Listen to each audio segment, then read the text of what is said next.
I don't do much live stuff, but I thought I would look at this and see what you think.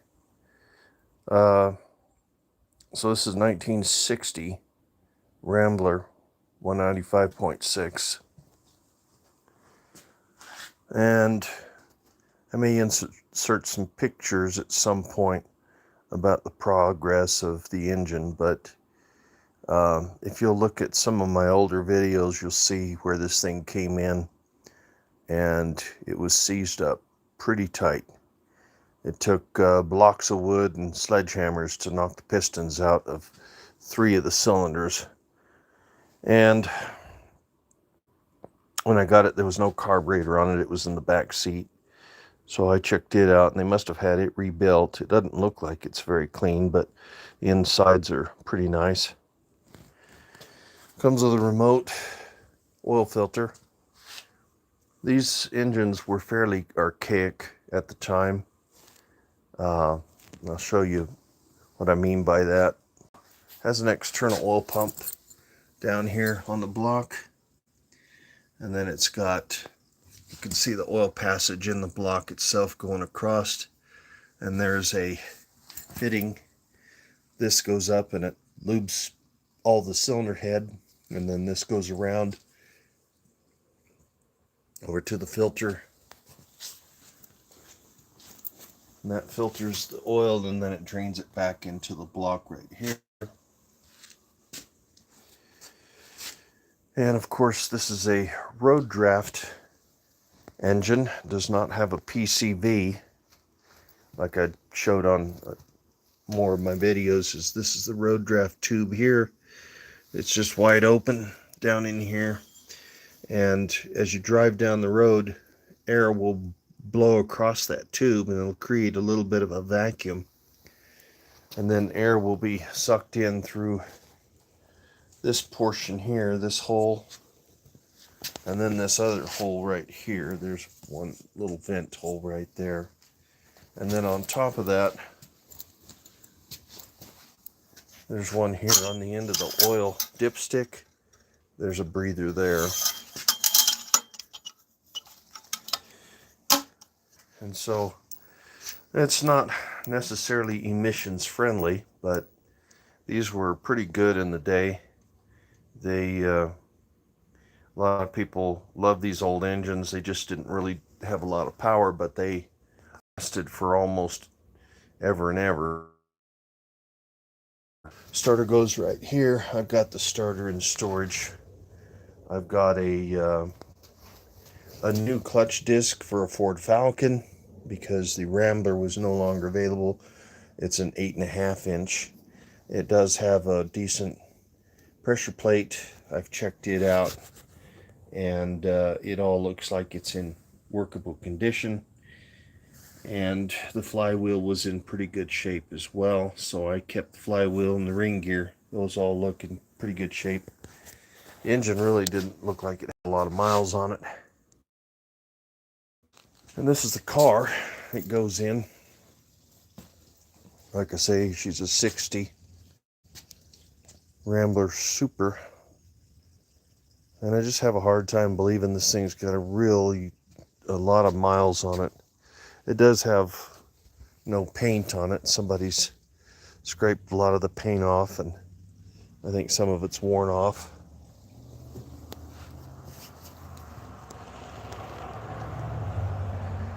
It has a couple of flaws. It's got a crack in this fender well, this inner fender, where the horn goes. This is where the horn goes, and it's coming apart there, and I'm going to have to go in with a welder and clean this up and do some work on that. And then I've got to do a little bit of rust prevention on this, and I may try to put a little bit of touch-up paint on it. We'll see. This is a 3-speed on the column. This cable right here, that is for the overdrive. That goes down into the transmission. You shift it in overdrive whenever you're in high speed. Most everything is factory. It does have, like I say, it's got the 3-speed overdrive manual transmission. I've got a new throwout bearing in it. I don't have suspension or front end parts for it. That's probably going to have to come later. But overall, it looks like it's in pretty decent shape. It might need a heater core. I will probably run it without a heater core for a while. I'll probably just leave this stuff alone, and then leave, and on the engine I'll just bypass it for temporary, just to kind of get the engine somewhat broke in. Anyway, she's the dual headlight, which I like. There is a single headlight that still has this same fascia around it, but it's just a single. I think it looks a little funny. It looks kind of like a Cyclops. But anyway, all the glass is good. It does have one little peck in the windshield over on that corner right in there. But this is what it's supposed to look like. This is a it's a medium blue metallic. It's a shade darker than what's under here, but it's what I could find, and I think it'll probably make this car look pretty good. So it's got a few little flaws. It's got the doors not lining up exactly with the fender, and when you open it, it kind of hits right here. So I think the door is going to need adjustment. You can also tell by the wide gap right here. Overall, it's rusty. It does have a lot of surface rust, but it doesn't have a ton of body rot. It does have some pieces that are a bit soft, and it's got a little bit of an area back here that was hit, and then it started to rot away too. So it's got a few flaws that'll have to be worked out. Interior, I've got the seat taken out so it can get repaired and redone, but the interior looks pretty good other than a couple of spots.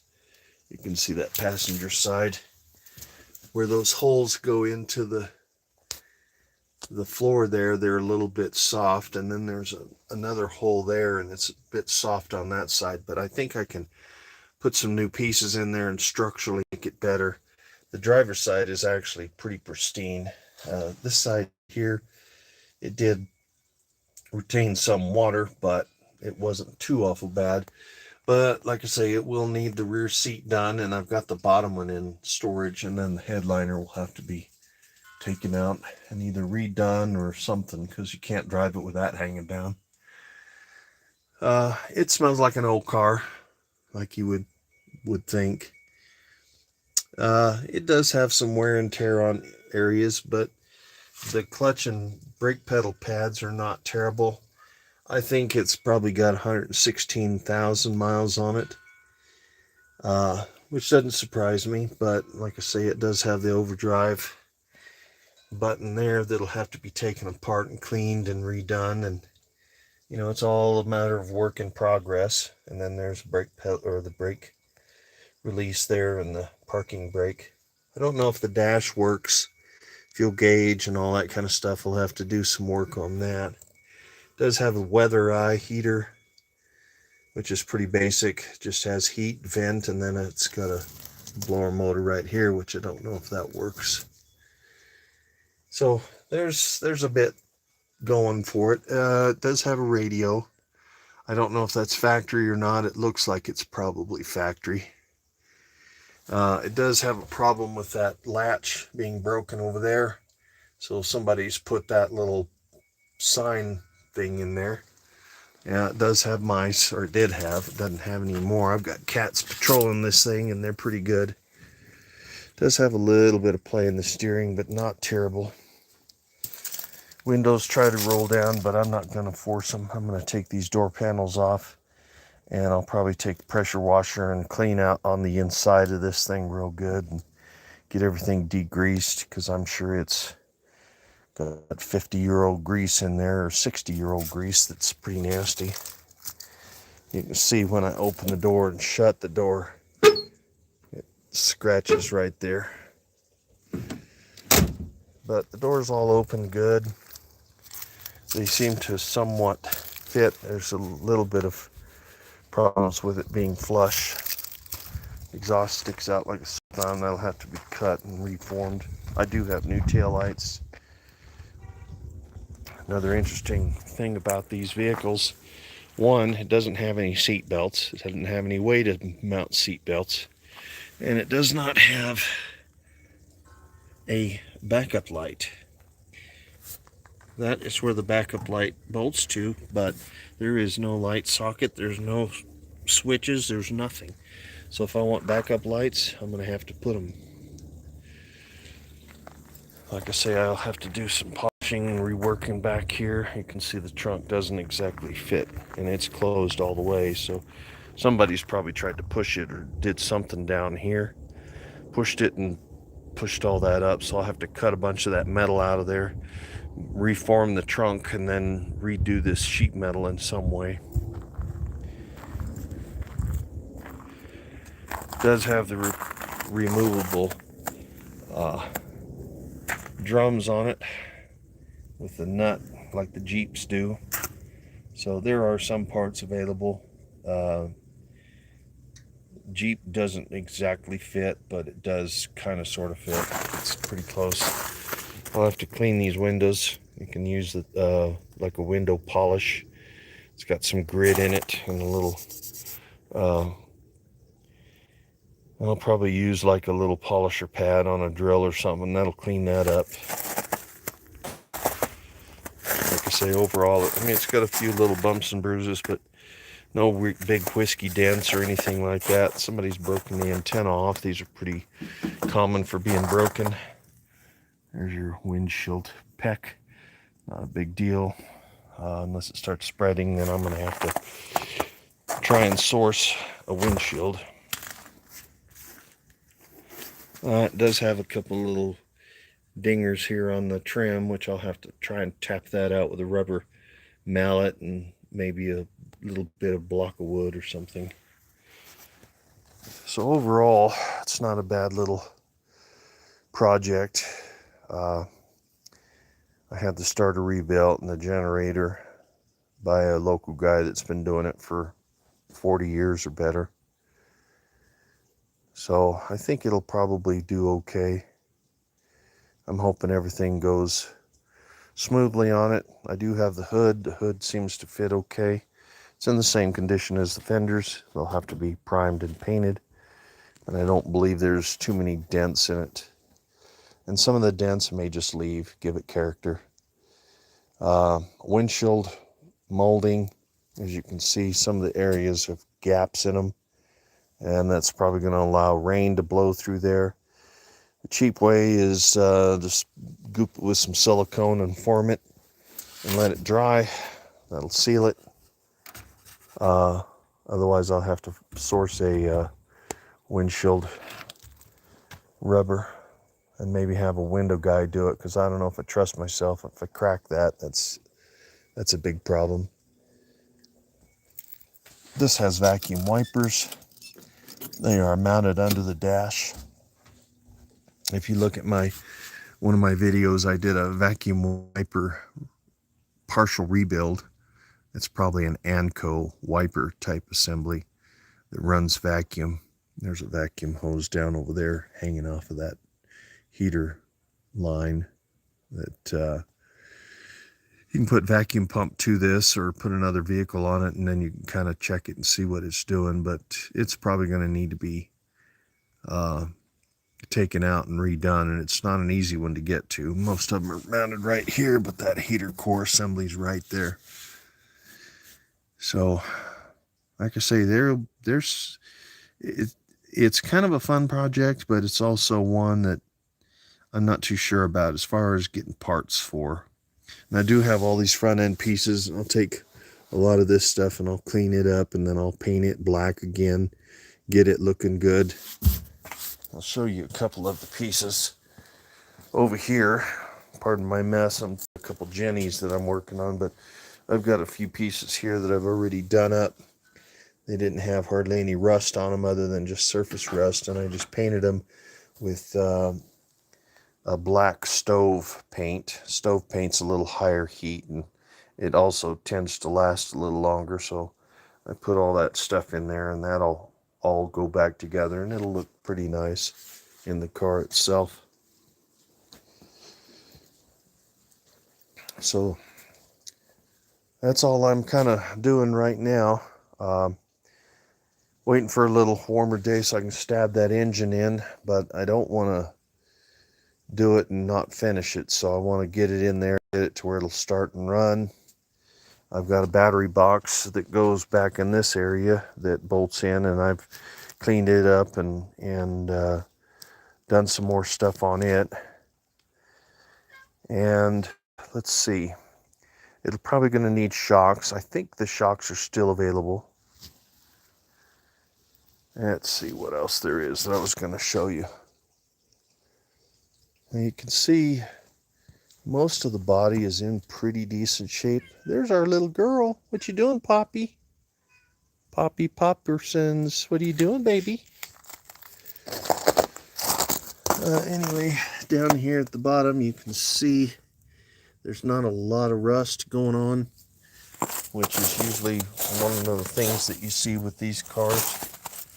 This car was originally sold and driven in Colorado, so it probably has a tendency to have some of the rust, but not too bad. What you doing, girl? You care to say hi? What you doing?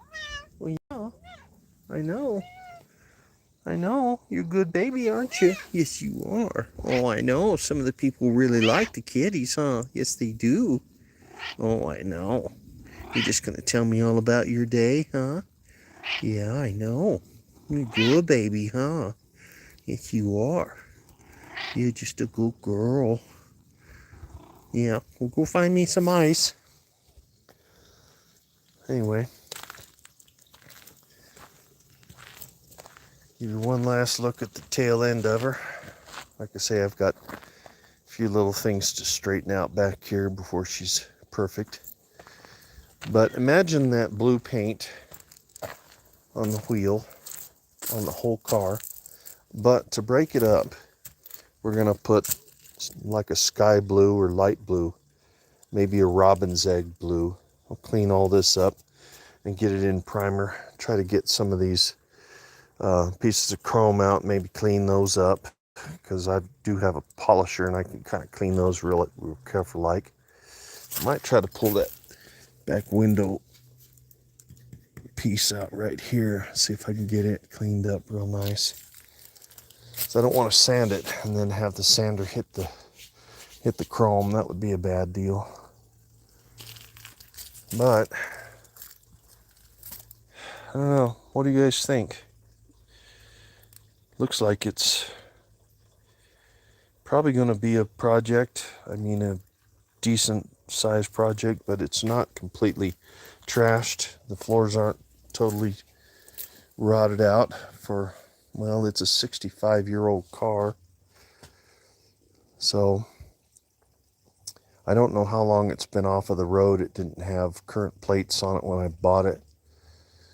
And the plates that were on it, I think they were just put on there. So I'm not sure what the last time was it was driven. One thing I was going to show you, and I don't know if you know this, some people do, some people don't. You see anything on that transmission that's kind of different? You look kind of close. Just on the surface where the bell housing is. You see something missing there? Yeah, that's one of the things I found about this engine. I didn't really notice this, but everything is put together with alignment bolts.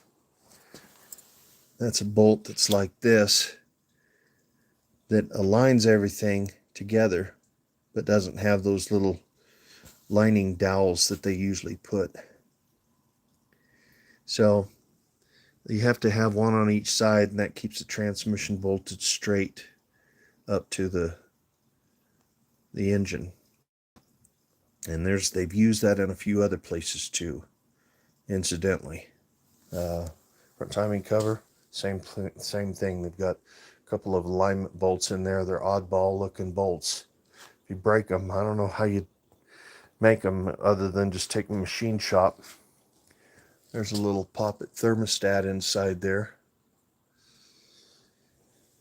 And let's see what else. I think that was it for now. Oh, yeah, here. So got fuel pump inlet, fuel pump outlet. This is the vacuum pump side. This is the inlet that goes to the car. And this right here goes up here to the carburetor, and you run a hose to, I think this line here will go down, and that'll assist in the vacuum pump, but the vacuum pump is supposed to be able to run the wipers when you're pulling a hill, because, you know, as you probably know, if you're engine guy like me, you know that when you're pulling a hill, you lose your vacuum. So I know I might put a vacuum reservoir on this thing. I've got a small tank, like I've got a used propane tank. I could probably cut that apart and put a little fitting in it and use it as a vacuum reservoir. Or I might be able to find an old Bronco or something with those tin cans, those juice cans they used to find. So anyway, for now, that's kind of where I'm at. I hope this video isn't too boring for you. Just kind of like to do what I can on this thing, and I guess that's it for now. Guess we'll see you guys some other time.